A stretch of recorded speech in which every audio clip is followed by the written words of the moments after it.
Hi, everybody. Welcome to the webinar today. We are going to wait a couple minutes and let some people start filtering in and loading up their Zoom. So we'll just wait a minute or two and let everyone get settled.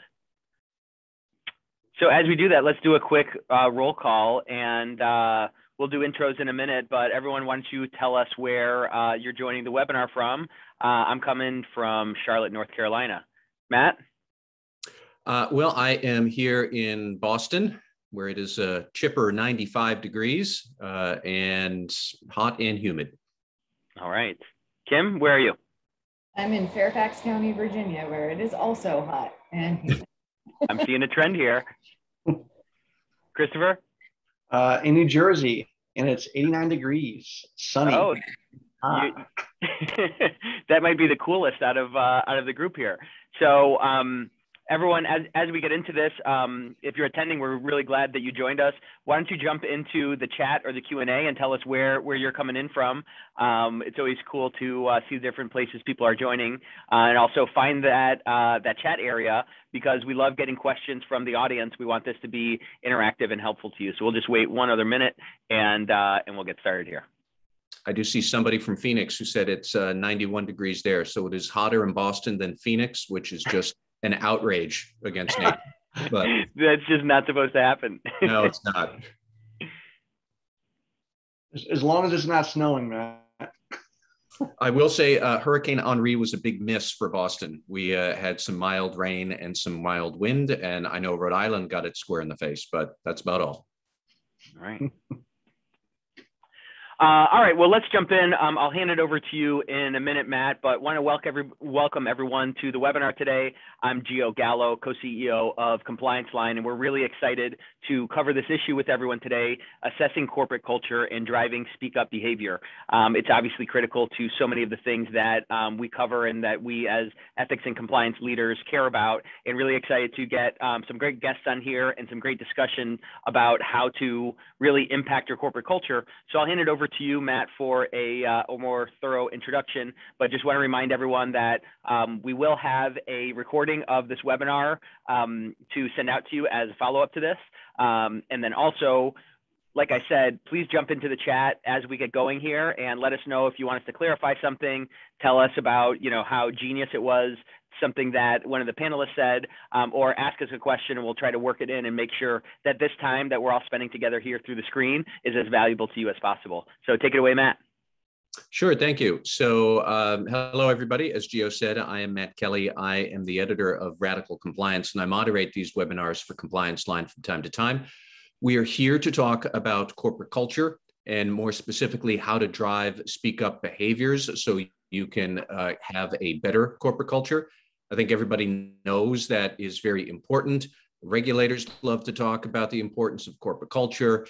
And as a concept, most people are sold on the idea that you have to think about it. So today we want to talk a bit more about, okay, great idea. How does a large organization actually do that? How does a compliance officer think through the tools and techniques that you might use to assess a corporate culture? Who else in the enterprise are you going to work with to assess a corporate culture? And then what are the levers that you might try to pull to encourage more of an internal speak-up culture, which can benefit your business in all sorts of ways, but it can be a bit challenging to figure out what are the right policies, what are the procedures that we should implement, what are the incentives we want to put in place, what do we want the CEO to say about this, and things like that. So we're going to cover a lot of that. We do encourage a very free-form interactive discussion with our panelists here and with the listeners. So if you do have a question, by all means, submit it. We'll try to save up some time towards the end to go through questions, although if you ask an especially good one or an especially timely one, we might try and drop it in on our panelists right here on the fly as we go. So that's what we're looking to do for the next 55 minutes or so. The panelists that we have, I'll just go in alphabetical order. First, we have Chris Corallo. Chris is the North America Compliance Officer for Convatec. They are a large medical technology firm, got about $2 billion or so in revenue every year. Chris, hello, welcome. Hello, everyone. Thanks for having me. Sure. And also joining us is Kim Urbanchuk. She is the Deputy General Counsel and Head of Ethics and Compliance at Parsons.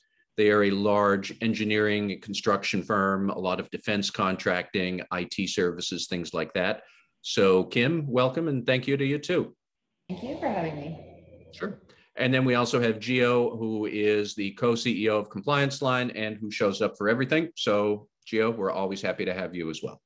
Glad to be here. I'm really looking forward to digging into this today. Thanks for being here, Matt. So and Kim and Chris.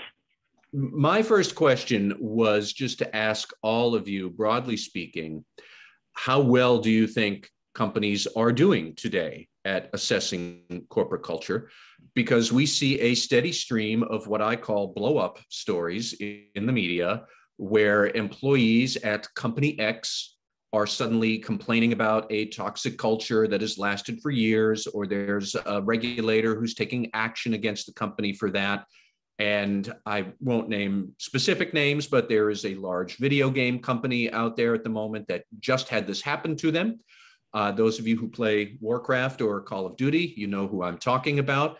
But the allegations against the company are quite serious, that there was a sexual harassing company culture that went on for years. And now the regulators are involved. It's a big blow up on social media. It's a big blow up with the customer base. So all of that suggests to me that we're actually not that good at assessing corporate culture. And maybe it is specific offenders. Maybe a lot of companies are. I don't know. So Kim, I'll start with you, and then maybe Chris and Gio. What are your thoughts about how are corporations doing these days? How much of a struggle is it to try and get a good read on what the corporate culture really is? And I'm going to give you that really awesome legal answer that everyone loves to hear from lawyers. It depends. Yeah, no, I actually think it's company specific. I think some companies are really good at it, and I think some companies are obviously not. And I think it has to do with your culture generally, in terms of how collaborative are you, how open are you with your employees and your manager, not just like the tone from the top stuff, but middle, first line managers, how team oriented is everyone? Are you listening to your employees? And I think that it really varies from company to company. What I do think is a trend, and that is true, is that companies really need to that aren't doing it so well, really need to get a handle on it, because these kinds of stories, I think with the advent of social media and just how quickly the news cycle takes off, we're hearing about a lot of this more than maybe we used to in real time. And so I feel like it really behooves companies to pay more attention to this than they maybe did 10 years ago. Mm-hmm. Chris, what do you think? I mean, everything that Kim said, I agree completely with. I think it's also, companies and their ability to clearly define roles and responsibilities. So, with COVID, we had a major shift, right, from brick and mortar to virtual world. And, I know myself, when you go to the office, you get up, you drive to the office, you do your work, and then you come home, and that's an X amount of number of hours in the day. But now you wake up, you walk over to your computer, and then you're on, until whenever. So there's a work-life balance with that aspect. But with the roles and responsibilities, things change. So, when you first get hired, there's a certain set of things that you're being asked to do, but with different budget constraints, resources, change in strategies, you do a lot more. So that becomes potentially a challenge, and then it's a time management issue. And then you become, well, why is this person able to do things and I can't? And then there's the compensation aspect. So once you get past the roles and responsibilities, and it's resources, what's available to your employees to help manage these things. And then it comes down to empowerment. Are they able to, speak up? Do they feel comfortable with going to people to ask questions, to brainstorm? And a lot of this, I guess, visibility comes through training, communications, and how effective that is really depends on how good the culture is going to be, in my mind. Mm-hmm. And Gio, give me your thoughts. You talk to an awful lot of clients and other customers these days, and where do you think they're struggling on corporate culture? How come this seems to be a persistent, nagging problem for at least some portion of the corporate world out there? Yeah, I mean, to Kim's point, some people care a lot about this, invest a lot of time and effort and energy and money into it. So, it's obviously not a monolith, but I think that people are struggling with it. And I think that there are a couple of different forces that are making this a struggle, right? So, I think that the level of acceptance for bad behavior, we're a lot less tolerant, and that might be because of media and social media and stuff like that, or just, kind of values in our culture. I think that there are new generations coming into the workforce. You can think of it as millennials are kind of hitting middle management, Gen Z is kind of coming in to entry level. And, these generations have a different mix of values. It's not just kind of, stamp out your time and get your pension and, be somewhere for 30 years. They're a lot more mobile, and they again have less tolerance for malfeasance or being treated poorly. And I also think that just some structural things have changed in our economy. Chris was talking about virtual, some of it is technology driven. Some of it is just how business is done and how integrated, or, how many vendors you have. So there's a lot more complexity that's come into it. And I think that we're dealing with this dual struggle of let's call it our society writ large, not even just our employees, demand more of us.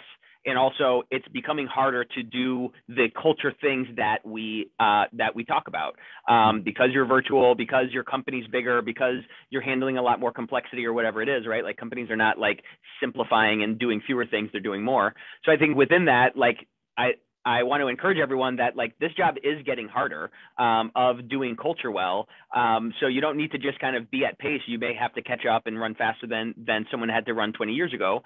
But we also have a lot of tools. We have great insights from leaders like Chris and Kim and you, Matt, and you can approach this and make a difference on it. And I think we're going to be spending a lot of time talking about the specific piece of culture of people speaking up.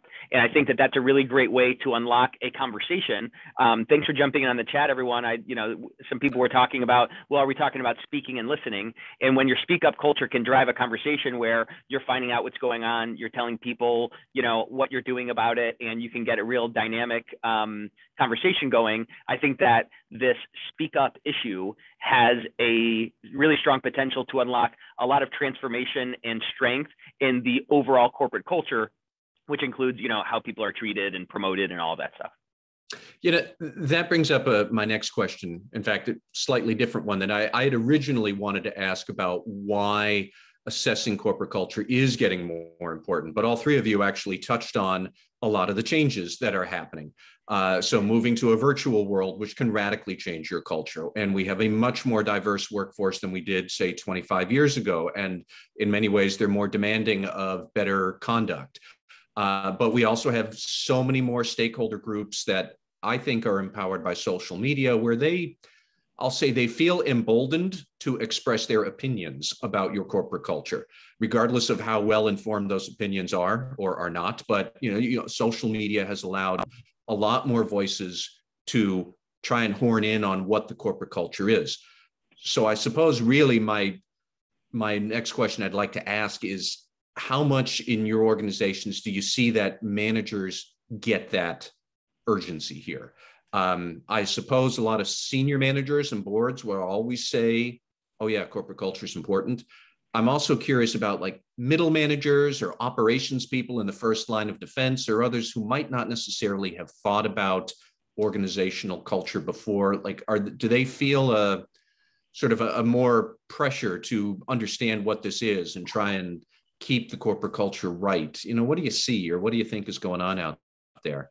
And I'll use the same order. I'll ask Kim and then Chris and then Gio again. What do you think?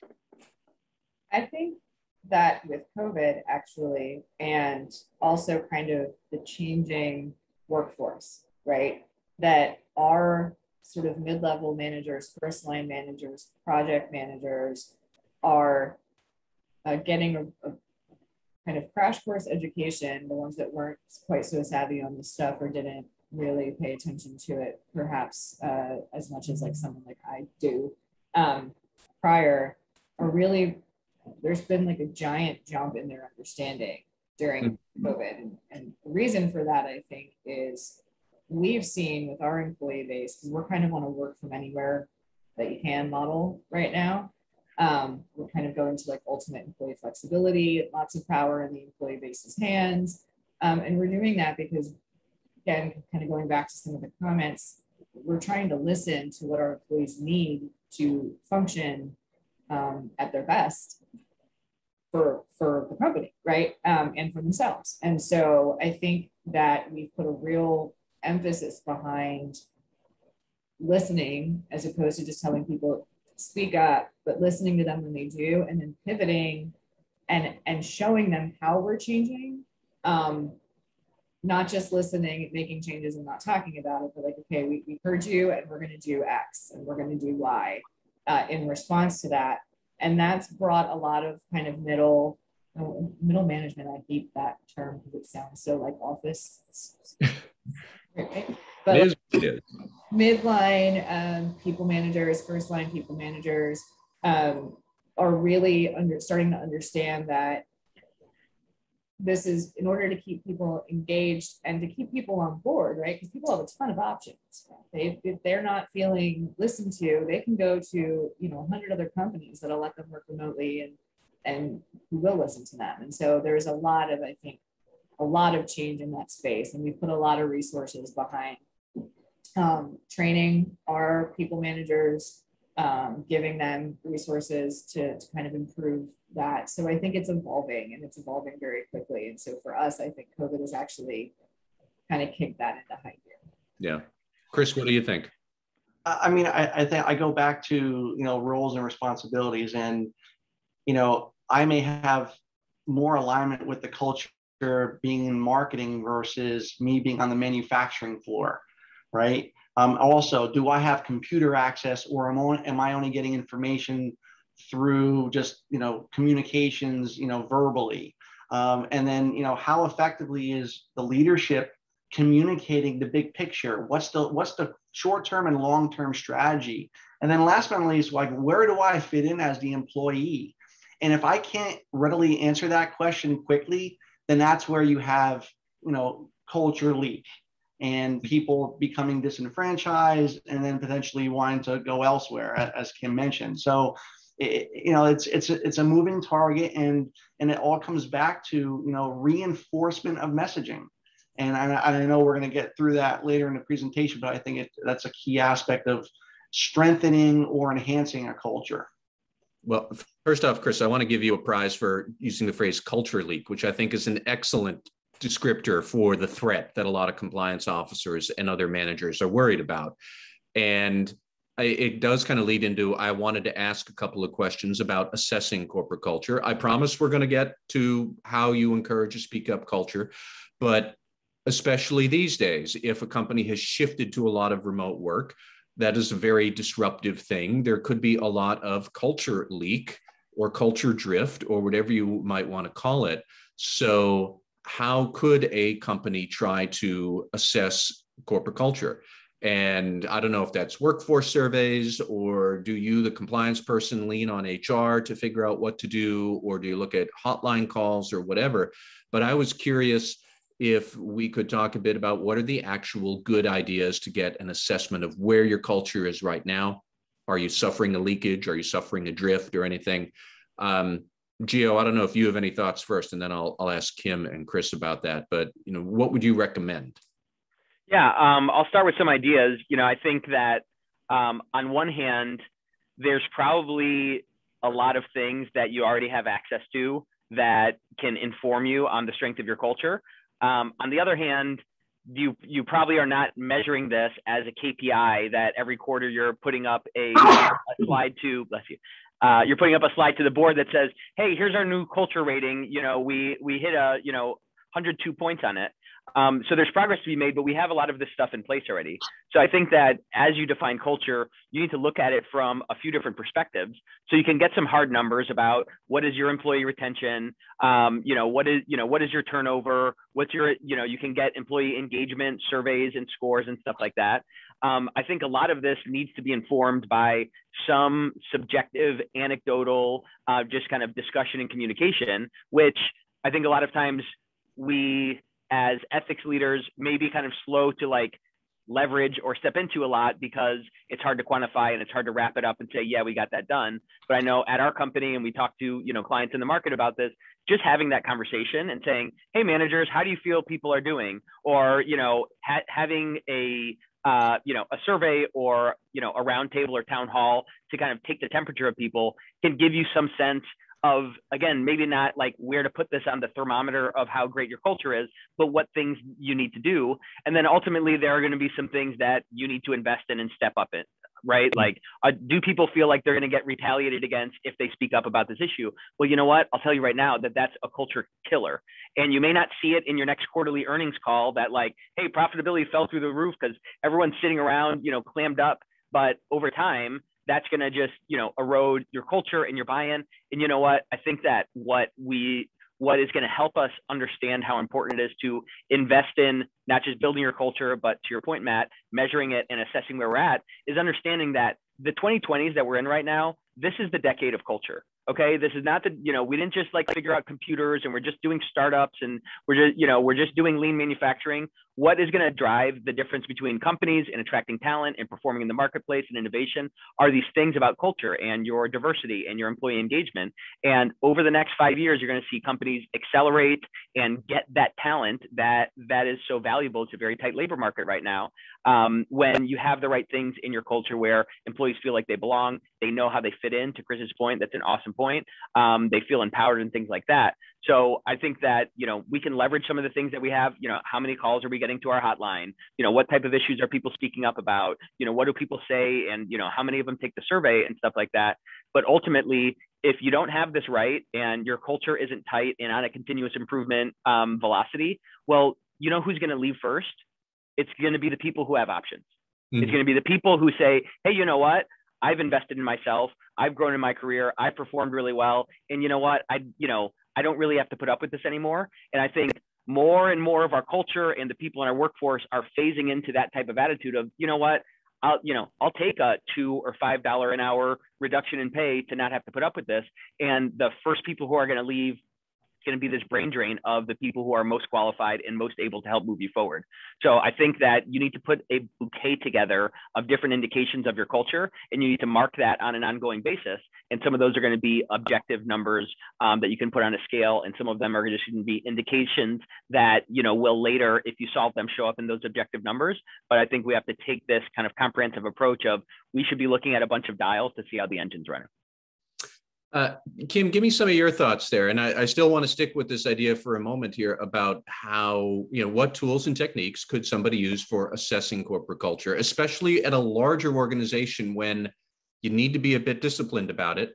I'm all for that idea of management by walking around and asking the team leaders, what's going on? How do you feel? But you can only do that with so many employees before there are thousands and thousands. And you do need to rely on a survey or looking at a set of statistics or polling one group versus another group to see if there are subcultures or management versus employees or different units who have different views. But how would you try and do this in a scalable, disciplined format? What would you recommend people try and look at? Yeah, we have 16,000 employees, and I know I personally try to walk to every single person's office. Obviously. But I think you have to be disciplined, but you also have to be agile in a way and adaptable in terms of what you're looking at. So we do an annual survey, culture survey for the ethics and compliance program specifically. Also, management does one for sort of corporate culture overall. We also have a separate diversity and inclusion employee survey. So the surveys are great. I think it's what you do with the survey data that's even more important than the survey. But we can get to that on the speak up part and sure. The loop back part. I keep direct feedback loops open so we have ethics officers that are embedded throughout the world and in all of our functions, our business units in different offices. And so they have open door policies. So we have, kind of an ambassador program where people, if they're not, comfortable going to their manager, going to HR or whatever, they can talk to an ethics officer, we have, we keep trends. And every time we get a question, we track the question, we track the topic, we track, what business units are these coming from? Not just our cases, but also the inquiries. Mm-hmm. Spike in inquiries around, gifts or something in one particular location in one particular market. What's driving that? Root cause analysis is very important for that. Town halls, I've done a few of those even during COVID times, are important. If you see an uptick in activity in a certain office, business unit, market, directorate, whatever your divisions are called, and leveraging the data you collect to analyze trends is, I think, incredibly important. So it's great if you're hearing all kinds of things, but if you can't kind of lay it out and look at the trend lines, it can become difficult to assess what's really going on. So that's kind of the macro level. On the management level, I think giving people managers, but also local like HR business partners and local ethics ambassadors, ombudsmen, officers, whatever you call them at your organization, the tools to look at what's going on in their sphere to assess their culture on that level is also very important. So then that can feed up and inform the overall corporate culture kind of assessments. Mm-hmm. But to get to your point, I think we discount anecdotal things too much. Like, because I often say to my boss, like, this is what the data is saying, but anecdotally what I'm hearing is X. Yeah. Brokering trust between people is the most important thing. So, if you have data coming through your exit interviews about why people are leaving, you really think that most people are going to look at HR and be like, I'm leaving because my manager treated me terribly. Like, some people will do that. A lot of people don't want to burn the bridge, don't want to, whatever. Yep. But they might tell their ethics officer if they trust them, and then it's like anecdotally, I'm hearing that we have an issue in X market, right? And I think that's important to document and keep your eyes on too. And yeah, I think those exit interviews are a great place to get some of those anecdotes. And, I've been shocked to find out that a lot of companies have the direct manager doing the exit interview. And I mean, we've all heard the stat, 73% of people leave a job because of their manager. So that's not going to come up, especially if they're going through interviews and like, hey, can I use you as a reference or whatever? So those kind of things, I think that you have to keep an eye on where some of your measurements might be kind of giving you false signals or breaking. Mm-hmm. Chris, I'm going to give you the last word on measuring culture and assessment tools and techniques and whatnot. Same question and same sort of material that Kim was just covering, but how does that work for you at Convitec? What are the sort of things that you're trying to do to get a read on where the culture is? Right. Well, first I'll have to say, Kim, Kim, you can just drop the mic because, you did the micro level and macro level. It was wonderful. One point I do want to make in general, though, is there's so many different companies, different shapes and sizes, and resources are always a struggle in any company. So like with Kim, 16,000 employees, clearly I'm sure she has a good infrastructure, and whether she admits it or not. But other companies may not have the manpower, and you're dealing with, again, doing annual, biannual surveys, what have you, getting information from investigations, monitoring and auditing. I'm actually just asking questions. And the other point that Kim made it, and as well as Gio, is, what are you doing with the information? And all that together, it's a moving target, and you have to be structured, and you have to have a game plan, and you have to look at, what are the priority issues that are coming up that need to be addressed right away, whereas some of the low-hanging fruit you can get to. I think we've all articulated various ways to do it. I think for me, the most important is it's not just compliance that has to, be the warden of the rules and ethical activities. Every function has a responsibility to, influence culture in a positive way. And I know we're going to get to the whole speak up piece of this, but it's just really important that, you know, the managers are armed with what resources exist, and they're competent to be able to convey those resources and those expectations. Because just because you're really good at riding a bike doesn't mean you're really good at teaching someone how to ride a bike. So, you know, so it's really important to whoever you're putting in, you know, in charge of other people, that they appreciate not only what the strategic goals are, but how to manage people. And again, with all the other functions, you know, there's got to be alignment, and, you know, a good culture has that alignment.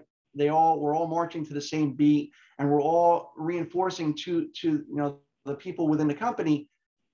You're empowered to do your job. You're empowered to ask questions, and you're empowered to raise your hand if you don't know. And, you know, a good culture is going to, you know, that's going to be evident in a good culture, in my expectations. So I do want to shift to talk more specifically about how to encourage a speak up culture. And originally I was going to ask about some of your go-to methods or techniques to show employees that the company is serious about speaking up and they will listen to you and whatnot. And it's fascinating because I'm also keeping one eye on our chat function here, which has got a steady stream of comments back and forth to each other. It's a great discussion, but I keep on seeing employees are afraid of retaliation. I keep on seeing people say it's not about a speak up culture, it's a listen up culture that they want. And a listen up culture implies that it is management's job to prove to people that they're taking this seriously. So I don't know who might want to take this first, but, you know, I still want to go back to what I said a minute ago. What are some of the ways that you think the company can show, yes, we're serious when we actually say we want you to speak up? We'd love to hear all the bad news and all the managers that you don't like and how everything stinks in this division or how we're doing something sketchy over here. We'd love to hear that kind of stuff. Employees tend to be a very cynical lot. So how do you try and, you know, win the hearts and minds of them? So I'll Hey, Matt, can I actually jump in on this one? So go right ahead, Chris, you start. So, you know, I think, you know, investigations, you know, spawn a lot of these types of situations, right? And, you know, when someone has the courage to come forth and say, hey, I think something's going wrong, we have a duty as a company to look into it and address it. You know, again, from the manager level to the HR level to compliance, legal, whoever's involved in that process. But, you know, the way I've approached it and the way I know Comitech is approaching it is, once we evaluate the situation, we do the investigation, I circle the wagons right away with leadership. I circle the wagons right away with the people who are managing the people who are bringing things up, and do a training.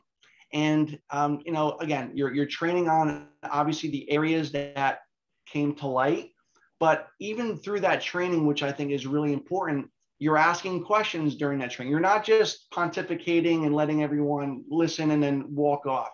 There's got to be open dialogue. There's got to be collaboration. And I think the best fruit that I get from those types of trainings, people ask questions, which spawn other questions, which, all right, well, maybe this isn't as tight as it could be, or maybe we need to do some additional reinforcement, or we have to get expert opinion to provide clear direction because it's one of those gray areas. But I think the more proactive we are with showing, like you're leading us to, is we're showing the people who are bringing things up, we're not just sitting on stuff, and we're not just telling you, oh, we're going to fix this, but no one actually sees what's been fixed or what your approach is to fixing it. So I think it's really important that proactive circling the wagons and making sure that there is evidence that you're taking it seriously and something is being implemented to address that person's concern if it's a valid inquiry. Mm-hmm. Kim, what do you think? Same sort of question to you about how would you encourage people and demonstrate to them that, yes, the company's serious about this? Yeah, I mean, so everything that Chris said, I would agree with. And also, I think you have to show them, all of them, right? So what I mean by that, something that I put in place when I got here to Parsons about 3 years ago, we do a year in review every year, and we post it publicly publicly for our employee base on all of our communications channels. And what we do there is we let people know how many cases we handle, how many inquiries we got in. And we also let them know what happened. Now, I don't mean details like Bob got in trouble and got reprimanded on this day and that day, but we will say we took corrective action on X% that we were able to substantiate. This percent of that were terminations. This percent of that was training, reprimands, other. This percent, so we sanitize it so we're not running into issues with privacy, and you have to be careful around some of that. You can't, but we let people know, like, we're listening, we've heard you, we've taken corrective action where we investigated and it was warranted. And this is what that data looks like. We also take the culture surveys, and we have an open comment box or open text box where you can make suggestions, talk about things that they notice that they don't like or that they don't understand, or, I reported something and nothing happened. And we bucket those up and see what the trends are. And then in part of our year in review, we will say, we've heard you on these things that you want. And so next year, we're going to implement this to address this.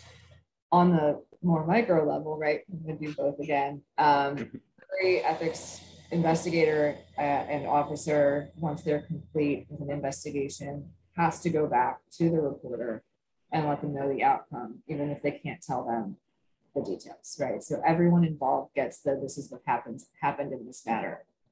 Part of that, though, is you do have to manage expectations from, I think, the whole way through. Sometimes you get people who don't agree with the outcome. Yep.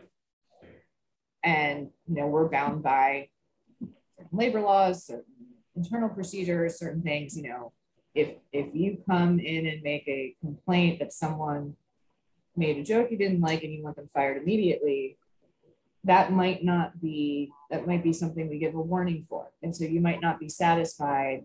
It just depends on what the factual, every case is going to be different, right? So, but I think communicating those clear sort of expectation management that, like, I understand you're very upset.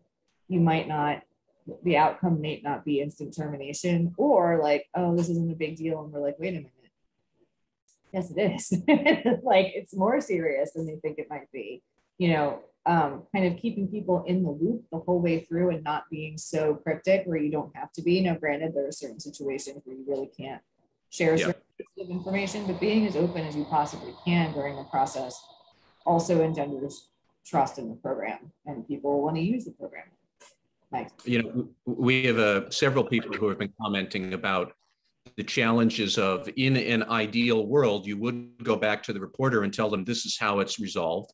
But in the real world, you might have any number of constraints that prevent you from doing that. But then the reporter thinks, well, they're not listening to me, or they misunderstood what my complaint was.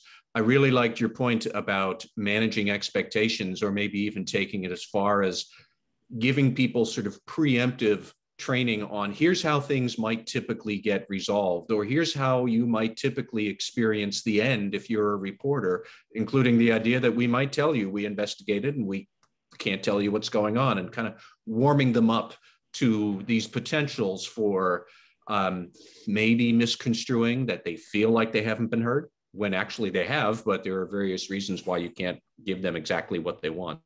I think that's just sort of to follow up on the fine point, because I see in the chat, like, not to say that we always can tell people what the resolution was, but yes, we heard you and we took the actions through the investigation that we were able to take and that we found appropriate, like, to follow with the reporter that the case is resolved. And even though we can't kind of tell you exactly what happened, and listening to their feedback on the process. Yeah. How was the experience for you? Did you feel heard? Those kinds of things are very important. And I think a lot of places still don't even necessarily follow up if there was, it's unsubstantiated or there was no there, they just kind of close it out and move on. And I think you kind of owe it to your employees to at least circle back and say, we were listening. I'm not able to share with you the specific actions taken in this case, but we did hear you. Gio, what do you think? And, when you're talking with various sources out there and clients and whatnot about how to keep people together and make sure that they feel like they're being heard, even if they might not like exactly what they're hearing at the end. But what do you think of what we've been discussing here? Yeah, I think a lot of times people want to jump to what's an action that I can take and check this off my list and move on. And I think this needs to be more comprehensive than that. So part of what we try to talk with people about, and we love when we find kindred spirits like Kim and Chris here, who kind of get this and understand what the motion is this is not the same as just, I'm going to run a program, I'm going to manage a project, and then I'm going to get this done and I can move on to my next quarter. This is an ongoing thing that you need to do. And this is a lot more communication and influence than project management. And I think that, as you become senior in any role, it starts to be more of that stuff. And I think that these are things that we as compliance and ethics leaders need to continue to always get sharper at. But, one thing is, I think you want to look at what your micro cultures are on your management team, in divisions, on your compliance team, on your executive team. I think broadly, a lot of people mistakenly think that, well, when we're talking about culture, we're talking about like the average employee or all the frontline employees, and we got to kind of get them to think this stuff. But if your compliance team doesn't care about this and they're more inclined, because like people have different backgrounds and personalities, they're more task focused, or they're more, well, let's get this done. And is this good enough? Or did we kind of manage this risk versus manage culture? It's going to be hard to do. But I think as you realize what Chris and Kim have both talked about, this is communication. This is setting expectations. This is influencing someone.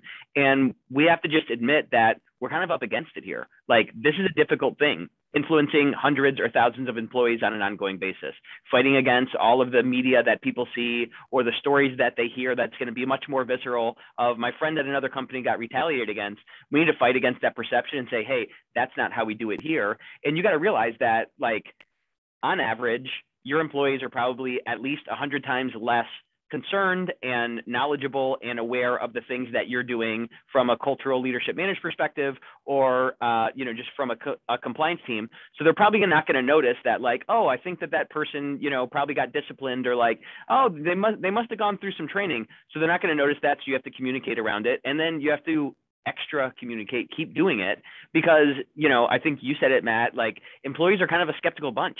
And, like, we care a ton about culture and treating people right and all, our values here at ComplianceLine, but we're always fighting against this. Oh, I'm not going to take the employee survey because it's not actually anonymous, or I'm not going to say anything because, no one's going to do anything. So we just kind of like go way beyond kind of what we think is necessary to say, okay, you took the survey. Here's what these management teams are doing. Here's the action that we're taking. I love the kind of closing the loop that Kim talked about of like, we heard this, right? You're summarizing it.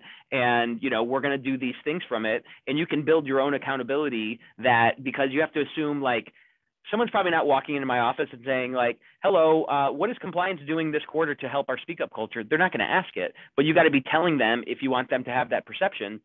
And ultimately, like, I think where a lot of us as compliance and ethics leaders are going to orient to is, what can we take action on? How can we run a program? How can we measure this? So if that's where your strength is, find a way to fit this into it, right? We were talking about how to report this earlier. Listen, all over the market, people are looking at, how do I get my data and analytics right? How can I get the reports I need out of my software? I think 90+% of the time, people are talking about reporting up, right? If you have a standard org structure that looks like a pyramid, you're trying to talk to the board about, hey, let me tell you what I did. You're trying to talk to finance about your ROI, or talk to your CCO about what you're doing. You should think about, well, how can I use the reporting and analytics I have in my software system and in the things that I do to report to people on the front lines? I think that if you start looking at it that way and forcing some of this onto the agenda and say, hey, you know what, we need to be accountable to our employees who we rely on to speak up, who have the information that we need. These are human sensors who we need to kind of tell us about these things, and, report to them, in the same way that you report up to the board, because you need their esteem and buy-in and respect, just like you need it from the board or the execs. Mm-hmm. I want to weave in a question from the audience, a comment really that I'm going to turn into a question. And Chris, maybe I'll start with you here. I had originally been thinking about what messages you give specifically to managers, and their comment here is that all of our discussion so far implies that the employee is taking the concern to the compliance team, or it's coming in over the hotline and we know what to do with it. But this all goes out the window when the employee goes to their manager and that person does nothing with it, or they handle it internally, and you, the compliance and corporate culture stewards, you don't even know this is happening. That's a real threat. So how would you in the compliance function reach out to managers to help them understand, don't do that. Please understand what a complaint actually is when you have an employee coming in, understand what you should do with it. But if we ever wanted to worry about corporate culture versus a subculture that you don't want, it's a manager handling it themselves or mishandling it. That's how it happens. So Chris, and then maybe Kim, what do you think about managers? How do you oversee them? How do you keep an eye on them to make sure they are the right allies and they understand what their duties are? I mean, I think the person's question happens every day. Yep. We don't have visibility to everything that goes on, and clearly we do training with managers, right? But it can't stop there. You have to have blanket communications that go out to your entire audience of employees that explains the process, but also, and I'll always harp on this one point about empowerment, that, again, the normal triage is if you have a question, you should first be able to go to your manager, right? If you're not getting a resolution from your manager, don't feel that, oh, well, you're going behind their back. Listen, you come to do your job like your manager does and like the president of the company does every day. And there's certain expectations that we all should, have as far as going to work. So if you're not getting a response from your manager, you can go to HR, you can go to compliance. And I think with other questions as far as, how do you navigate one type of audience versus another, and a good compliance professional, a good HR person, whomever, has to be able to understand the audience, and they have to be able to adapt the content and make it, in such a way that they can understand it, where it's, again, not us just pontificating about something, and it resonates with them, so they feel informed, and they know how to then execute on asking a question, escalating a concern. So, it all comes down to, again, reinforcement and repetitive communication. But I'll just say this: if a manager didn't escalate something beyond their swim lane, which they should have, I'll tell you right now, that person is going to be in hot water.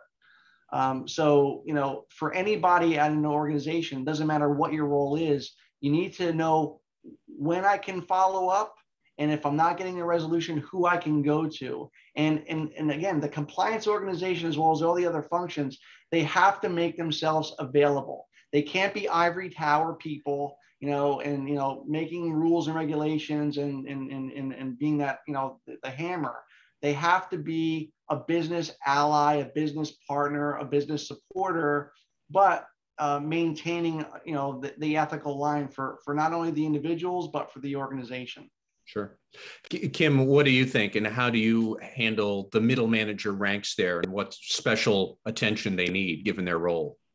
Yeah, so just to kind of pick up on something that Chris said, I think in terms of, if a manager doesn't escalate something or handles it themselves, which is like my favorite, it's not just on the employees, right, to speak up. We have to train our managers on what to look for. A lot of times they don't even know that what they're hearing is an ethics complaint or a HR concern or a compliance issue, and they kind of try to triage it on their level, and then it just blows up, right? So we need to tell our managers, look, if you're hearing this, that, or the other, you need to, and it's part of our code of, it's in our code of conduct that you have to escalate that to the appropriate department through ethics and compliance, or through safety, or HR. We also like to talk to managers about how, listen, like, this is not us trying to step into your role and lead your team for you and, usurp your authority. What we're trying to do here is understand that when someone brings forward a serious concern that could put the company in legal jeopardy, you're kind of also in jeopardy. So let us handle it. Let us investigate it. These are professionals. They're trained investigators, they're attorneys, they're HR professionals, they're auditors, whatever it is. You stay out of it for now. Support your team personally. Let us handle it. We'll come back to you and let you know what's going on. We've had situations where we'll take them and we'll sanitize them right after they're over, and we'll let people know, like, this little thing that people tried to triage themselves, and it wasn't handled properly, got bigger and bigger and bigger and bigger until it blew up and it couldn't be handled at all, right? And then it was a bad scene. So I think communicating not just to speak up to employees, but listen up and reach out to the resources that are trained professionals in this space is almost more important in certain cases. I will give one example that I've heard of that answers that questioner's question as well. And Chris, it kind of picks up on what you mentioned. So Texas Health Resources, and they're well known for this, they're the largest public health organization in the state of Texas. And their HR function has a policy for managers that if you get a report of sexual harassment on your team, if it comes to you, manager, you must bring that to the HR department's attention immediately. And if we, the HR people, ever find out that you got a report and you didn't bring it to us immediately, we're going to have a very painful conversation with you, Mr. Manager or Miss Manager. But at the same time, they are also telling employees with posters in the break room and training manuals and anything else, you can always use the hotline to report harassment directly to us. So the managers essentially know that they cannot cover up a harassment complaint, because if they do, then the employee will call a hotline and say, I brought this up to the manager and they're not doing anything. And then suddenly you're going to be in the hot seat. And basically, they are using one tool, policy and training with managers, and another tool, the hotline, with employees to support each other. And I think that was very smart. And for several years running now, Texas Health has been one of those best places to work for women that whoever it is who runs that, U.S. News World Report or Forbes or whoever, Texas Health is always at the top of that list. And it's always struck me as a very intelligent approach to use multiple tools in the compliance officer toolkit to advance the objective. And they've got a very good corporate culture there. We only have a few more minutes, and I want to drop a couple of other questions here. So somebody was asking, do you have a conversation with the reporter about what he or she expects the outcome to be if the allegations are substantiated? And maybe Kim and then Chris and then Gio, I'll ask you each what you think of that, because Kim, it gets to your point about managing expectations. Do you sort of preemptively answer that on a case-by-case basis? What do you think of that idea? Yeah, so we actually have that question as part of our sort of standard script in a lot of our investigations, which is not what do you expect it to be, but what is your desired outcome here? What would make you comfortable going forward in this situation? Because sometimes it's just, I just want them to apologize, or I just want to sit down with them and try to figure out why we're not getting along. It's not always like I want them fired, but then there are some that I want them fired, and then you might need to pull out your, if you have your organization has an organizational justice kind of sliding scale of like, these are fireable offenses, these are not on first offense, you kind of walk them through. This is what we're looking at. These are the options. These are the ways this could go. And just kind of making sure they understand the lay of the land. But also, a lot of times people don't even necessarily want that huge hammer. They just want someone to say they're sorry, or maybe they just want to move their desk, and so kind of getting an idea of where they are, I think, is very important. Mm-hmm. Chris, what do you think of that idea? I mean, I agree with Kim. I mean, I think, every matter has its own, variables in it, whether it's an employee relations matter versus an anti-corruption matter. Clearly it's, you always want to ask in general, how could we do better as a company? to address certain things. So we can incorporate that into training or tweak policies and procedures and things like that. So I think there's always a delicate dance on, getting direction in theory from the reporter about how the company should resolve a matter. So it's the finesse of being the investigator. It's the finesse of the company's process for addressing matters. So it all depends, but I think at the end of the day, you need to have a consistent approach each time you investigate a matter, with different criteria that, again, there's some consistency around it and there's follow through. How that follow through happens is going to be different from company to company, again, based on the severity of the matter and the type of matter. Mm-hmm. And Gio, in the interest of time, I want to ask you a slightly different question. Sure. Because one thing that had been on my mind was how a company can use the resource of the CEO and other senior executives, because the executive messaging, not just what's in the training materials and in the employee handbook, but just the executives who are trying to talk about the importance of corporate culture and trying to convince, like we said, the sometimes cynical or skeptical employees that this is serious. Like, what should they be doing and how can they actually do it? And how hard is this for senior executives to basically stand up there and say, we're happy to be in the stockades if we make a mistake, we want to hear this, and how to convince people that, yes, this is a real thing. The CEO is looking to have this culture. What are your thoughts about that?